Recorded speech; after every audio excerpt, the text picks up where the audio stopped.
What's going on, guys? Welcome back to the Wave. Coach Andre here, and we're going to review Game 4. Game 4 was super exciting of the NBA Finals between the Indiana Pacers and the Oklahoma City Thunder. And it was honestly like a great match. I really liked what I saw out there. It was definitely a close game down to the wire, and it definitely came down to that final quarter, which we're going to go ahead and take a look at as well. Let's go ahead and just take a look at what we saw from Oklahoma City.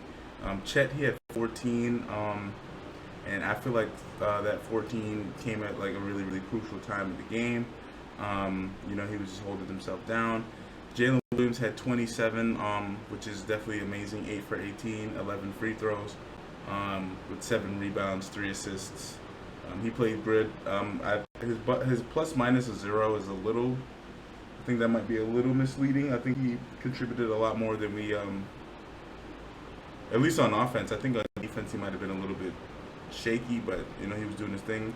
Hartenstein, they decided to throw him back in the starting lineup. I'm not gonna lie, I was not a fan. I was not a fan of them taking him out the lineup, and I am a fan of them bringing him back into the starting lineup just because Casey Wallace is good, but I feel like he just a little bit more effective coming off the bench. And like I said, basketball is about matchups, so it's really just about the matchups here. Shai Gilgeous, he typical night for him, 50% shooting, double-digit free throws. He hit a 3. I didn't like how, they won the game, and I will give them the kudos for that because that was a tough win to win.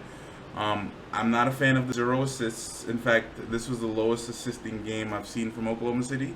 And while they squeaked out a win, especially on the run at the end of the game, I am under the impression that they cannot bank on beating this team if they're not moving the ball. Shai can have 35, 40, all he wants.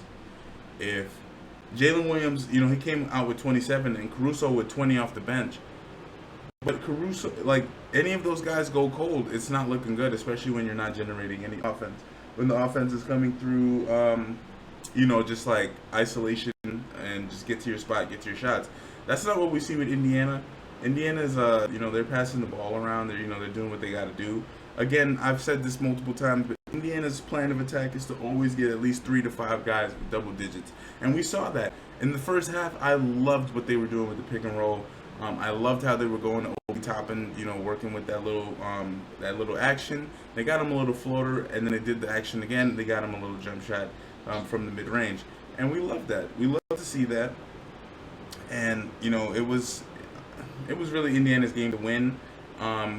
And again, it came down to the final 2 minutes, some clutch time playmaking, and I think that's really what stole the game. Indiana, they had not the turnover battle wasn't too bad. It was a little sloppy out there. I saw a lot of unforced turnovers, like dribbling off of people's foot and just like shit that you would see in a high school game. I wasn't a fan of that. And if we go ahead and take a look, Neesmith, he had 2 threes.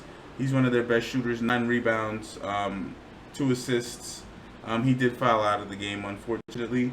Miles Turner played decently, not the best game he's had, especially shooting the ball.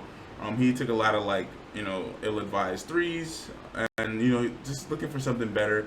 And Halliburton, he had his typical night of 18, 7, with 2 steals, and he also had 2 rebounds on top of that.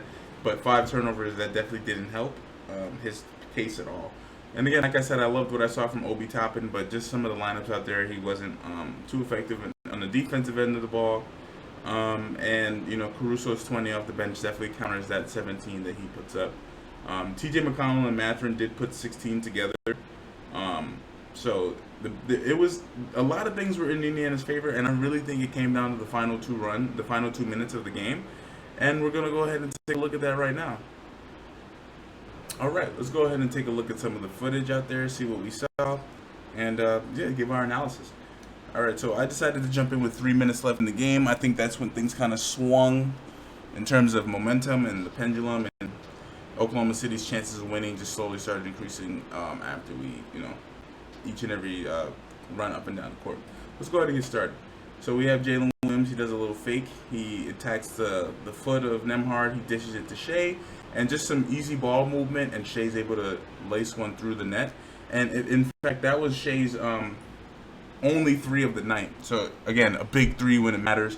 We have Nembhard versus Caruso. Caruso off the bench is playing great, and Chet Holmgren, he just comes and erases that shot. And Shai Gilgeous is running it down. We're down to 2 minutes 30 seconds. Naismith is face guarding Shai. He's on the ball and he's alone, and it's just like the open space. Let's take a look at this together. I don't know if you guys can see my mouse. I think there's a setting for that. But there's multiple open spaces. The open space is at the left elbow right here, and there's an open space at the baseline down there. So Shai is looking for options. The wing right here is the closest option, but there's help with Nembhard standing over there. And then down here, there's also help with Shai, with Pascal Siakam. So anywhere in this kind of region, this little jump shot area where this little logo of the Pacers is, that's where Shai wants to go. There's also more space for him to go, but that's the optimal spot for him to go. Let's see what he does. So he's attacking him. Again, he gets, what did I say? He got to the spot that was open. That's all basketball is about, finding the open space. He gets downhill. He gets to that little logo spot. He's been doing it all year. A little bit of contact. There's no foul. Again, this is the finals. I don't want to see any I'm not trying to see flagrants. This is hard-fought basketball. So I want to see hard-fought basketball. That's not a foul. He steps up, he rises, and he hits a spot. Again, Shai is just doing exactly what he needs to do. He has to get to the open spot, and he effectively gets to the open spot. And now, Oklahoma City is leading the game. Now let's see how Indiana decides to respond. We have Miles Turner. He's trying to do a dribble pitch off to Halliburton. He does. Poorly executed. In this situation, I think Miles Turner should be studying a little bit of Joel Embiid. He should be doing a little bit of a drop. The point of the screen or the little dump off is to allow your teammate to get into the space while moving. Again, you don't want to launch it at him. You want to. This is the instance where you would bounce it through your leg. You would bounce it, slide. You know what I mean? It's not about, oh, here. It's not here. Take the ball. It's about getting him an angle so he can get the ball at a space and he can attack. He doesn't do that correctly. Lou Dort, who him and Halliburton have been having their little beef this whole series, especially this game, he decides to come through, finish strong over the rim. They call a foul, and those are free throws right there. And I didn't mean to get too ahead of myself, but Lou Dort, we know he bricked the first one. He bricked the first one.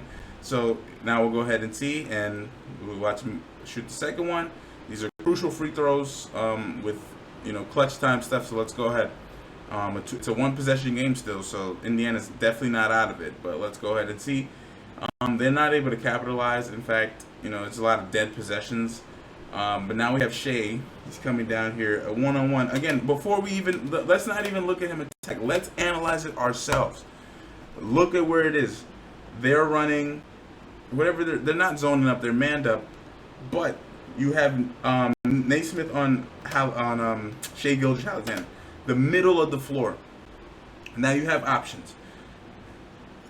Okay, so going to the wings where he loves to go is not going to help. So where's the open space? The open space is in the middle. It's in the middle of the floor. But I'm not going to lie, Naismith is playing a good style of basketball to stop him from getting into the middle. He's square, his chest is up, he's ready to slide his feet. And all we have to Shai just takes one dribble, gets to his spot, a little bit of a chicken wing bump. Nice pivot, nice way to use that footwork. Steps through, takes a shot, and he gets fouled. So again, this one is a little bit more, not the same as the one where he got to the wing, just the other play. This one's a little bit more of a bailout. It could have went either way, but the ref's saying that that's a foul. So let's go ahead and shoot those free throws. There was some context, so I can't deny that it's not that he wasn't fouled, but I wouldn't have called it if I was a ref. But with that, Shai knocks down both of them, and now it's a two-possession game. Pacers are up 4. Oklahoma City's up 4. Let's go ahead and get started. So now we have Halliburton pushing it up. He's inbounding, and he just gets the ball back. He's taking it downhill, kicks it out to Miles Turner.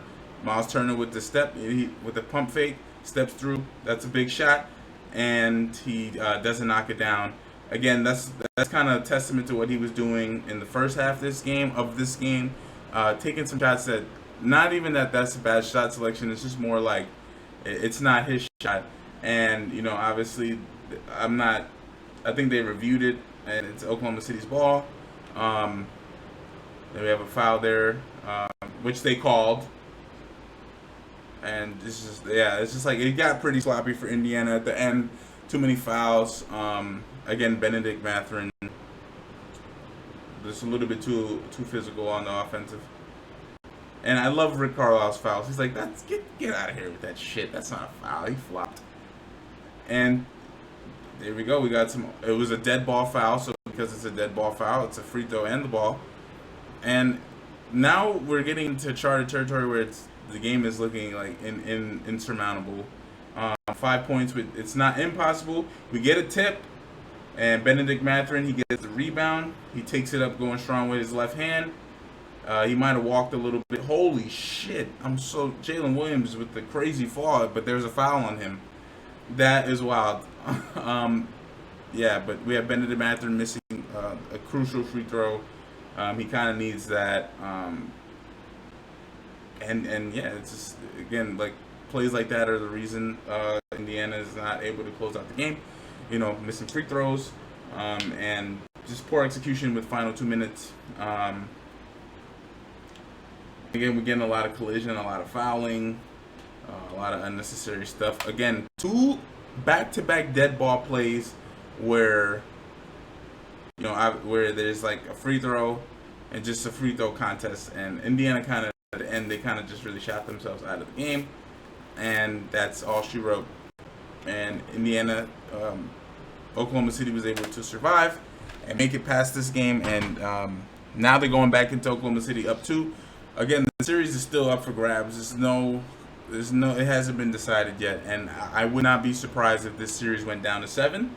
Like I've said, Oklahoma City, they haven't looked as dominant as they have in the previous couple series, but what I will say is that they're still a good team, and Indiana, these are just 2 well put together teams. They have different matchups and different go-to options for different scenarios and stuff. But this has been a great playoff series, man. The finals have been super crazy. It's been entertaining, down to the wire basketball, and it's been awesome, man. I've been Coach Andre. This has been The Wave, and I'm going to see you guys on the next one. Just keep a lookout for more prospect videos, more things like that, especially with the NBA winding down. We're kind of getting to the final games, and we're getting ready for the draft. So off season's here. We're going to be looking at some crazy free agency moves, and it's going to be exciting. Like I said, thank you guys so much for joining me on The Wave. Again, Coach Andre, and I'll see you guys in the next one. Peace out. Ciao. I'll see you later.